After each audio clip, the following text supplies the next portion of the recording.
Time now for the front page for September 27th. It's Wednesday. In national news, the House has voted to advance a spending bill. A vote is likely on Friday. This from Fox News. House Republicans passed a procedural hurdle on government funding. This happened last night after a week of disarray that saw multiple planned votes scuttled. Lawmakers voted 216 to 212 late Wednesday to advance 4 appropriations bills, teeing them up for debate and final vote sometime this week. The only Republican to vote no was Representative Marjorie Taylor Greene. She's a Republican from Georgia who protested funding going towards Ukraine in 2 of the bills. The House and Senate must come to an agreement on how to fund the government past September 30th, the end of fiscal year 2023, or risk a partial government shutdown. Speaker Kevin McCarthy of California took a victory lap last night after the bill was passed. He also said lawmakers would likely vote on a short-term funding bill known as a continuing resolution on Friday after working to advance the 4 bigger spending bills. With just days to go before the government runs out of money, the Senate unveiled their bipartisan stopgap funding bill in a bid to avert a shutdown.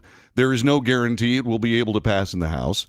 The release of the Senate bill, which was negotiated on a bipartisan basis, set up a stark contrast and a showdown with the U.S. House, where Republican majority faces deep divisions and the demands of hardline conservatives have been highly influential in driving the agenda as this shutdown looms. The 2 chambers are now on a collision course as the House voted last night to advance a package of appropriations bills that are being called dead on arrival in the Senate and would not avert a government shutdown. A New York civil court judge has ruled that former President Donald Trump defrauded banks. This from USA Today. A judge ruled yesterday that Donald Trump committed fraud for years while building the real estate empire that catapulted him to fame and the White House.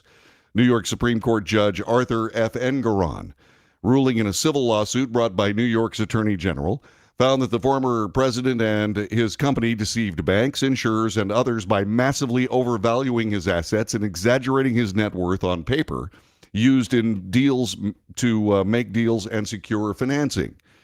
Engoron ordered that some of Trump's business licenses be rescinded as punishment, making it difficult or impossible for them to do business in New York, and said he would continue to have an independent monitor oversee the Trump Organization's operations. For his part, Donald Trump reacted angrily to the New York civil court judge decision. Former President Donald Trump blasted a Manhattan judge's ruling against him as horrible and un-American in a social media post after he was found liable for fraud, resulting in the revocation of his New York business licenses. Quote, "The widespread attacks on me, my family, and my supporters has developed to a new un-American depths at the hands of a deranged New York state judge doing the bidding of a completely biased and corrupt prosecutor, Letitia James." Trump, 77 years old, railed on his Truth Social platform after the ruling. Quote, "This is Democrat political lawfare and a witch hunt at a level never seen before. It is an attempt to badly injure the opposing party's leading by far political candidate," unquote. The London Daily Mail is reporting that Chinese wire transfers have been sent to President Biden's Delaware home. Chinese businesses sent $250,000 to Joe Biden's private home in 2019. This according to bombshell financial records obtained by Congress. The payments came in 2 wire transfers to Hunter Biden, who listed his father's house in Wilmington, Delaware, as his own address. The revelation marked a stunning escalation of the investigation into whether Joe Biden benefited from Hunter's business dealings in countries including China and Ukraine. An impeachment inquiry into the president will hold its first hearing this Thursday. That would be tomorrow. James Comer, the chair of the House Oversight and Accountability Committee, obtained bank records through a subpoena, and they showed Hunter received payments from Beijing in 2019, while his father was a private citizen. The president's dog, Commander, has bitten again. This is bite number 11. This reported from USA Today. President Joe Biden's dog, Commander, bit another Secret Service agent, according to the agency. The 11th known biting incident of an officer by the 2-year-old purebred German Shepherd. The incident occurred Monday night around 8 p.m., according to Secret Service spokesperson Anthony Giuliani, that a uniformed Division police officer came in contact with a first family pet and was bitten. The injured officer was treated by medical personnel on White House grounds, is doing okay, said Giuliani. Records made public by the conservative group Judicial Watch in July revealed 10 previous biting incidents from Commander against Secret Service officers. In one instance, a Secret Service agent had to be treated at the hospital. Commander was a gift to the Bidens in December 2021. This after the Bidens sent another family dog, Major, to live with family friends following a series of biting incidents on his part. 2024 election news from USA Today. Republican presidential candidates will get another chance tonight to do something many of them have been reluctant to try, and that is attack former President Donald Trump. While going after the frontrunner is a time-honored tradition in presidential races, most of the GOP candidates taking a stage at a debate in California have largely soft-pedaled criticism of the former president. The basic reason? Challengers don't want to alienate the many Republican voters who have backed Trump in the past, voters they will need if they are to somehow wrest GOP presidential nomination away from him in 2024. Quote, "You don't go after Trump frontally to appeal to those people," unquote, said Republican pollster Whit Ayers. As with the first Republican date last month in Milwaukee, Trump will be absent. The ex-president, saying he doesn't want to give his opponents free shots at him, is instead traveling to Michigan to speak with workers who are protesting the nation's largest auto companies. In state news today, out of Maryland, a dangerous murderer of a Baltimore tech executive is still at large. A murder suspect labeled by police as willing to, quote, "do anything he can to cause harm," unquote, is the target of an all-out search after a 26-year-old software development company founder was found slain in her Baltimore apartment. Baltimore police said Pava Marie Lepere was found around 11:30 a.m. after someone called for help. She died from blunt force trauma. Authorities announced an arrest warrant at a news conference yesterday afternoon, for Jason Dean Billingsley. He's 32 years old. He is charged with first-degree murder in Lepere's killing. Officials said Billingsley is believed to be armed and extremely dangerous. Quote, "We implore residents to be aware of your surroundings at all times," unquote, said Acting Police Commissioner Richard Worley at a news conference.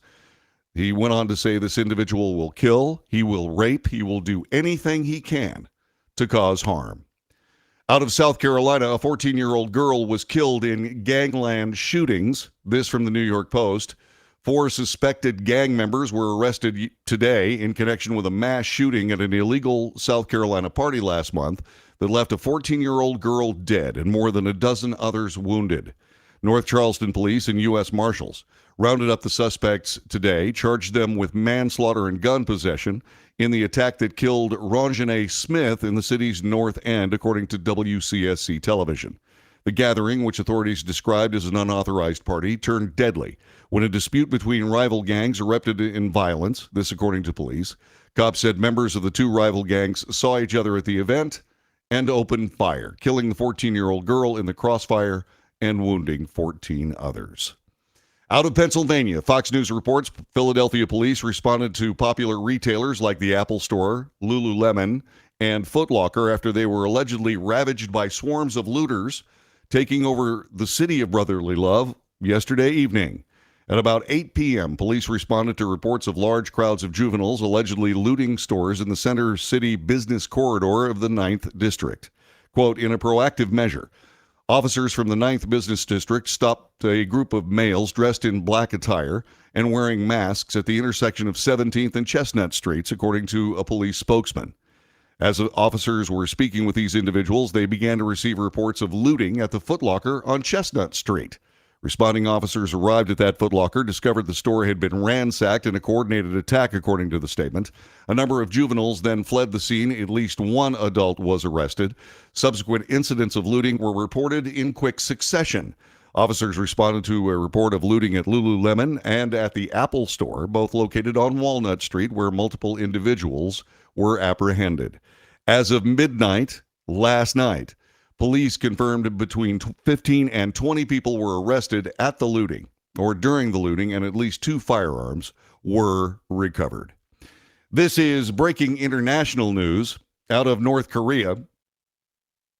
U.S. Army Private Travis King has been returned to American custody, according to 2 U.S. officials, weeks after he crossed into North Korea.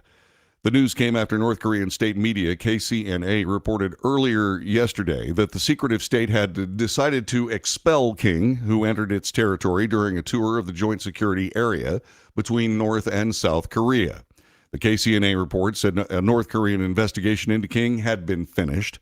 King crossed the military demarcation line from South Korea into the North during a tour of the joint security area inside the demilitarized zone in July.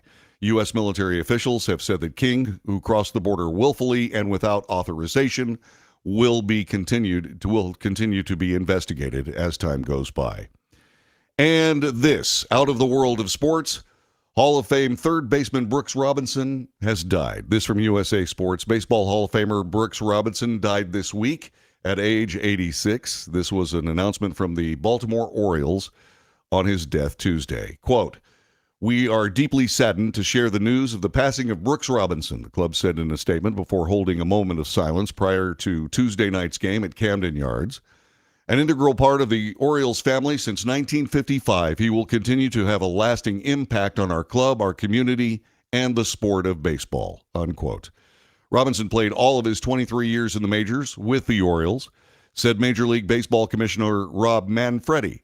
Brooks stood among the greatest defensive players who have ever lived. He was a two-time World Series champion, the 1964 American League MVP, and the winner of 16 consecutive Gold Gloves at third base. He was a model of excellence, durability, loyalty, and winning baseball for the Baltimore Orioles. And that is today's front page.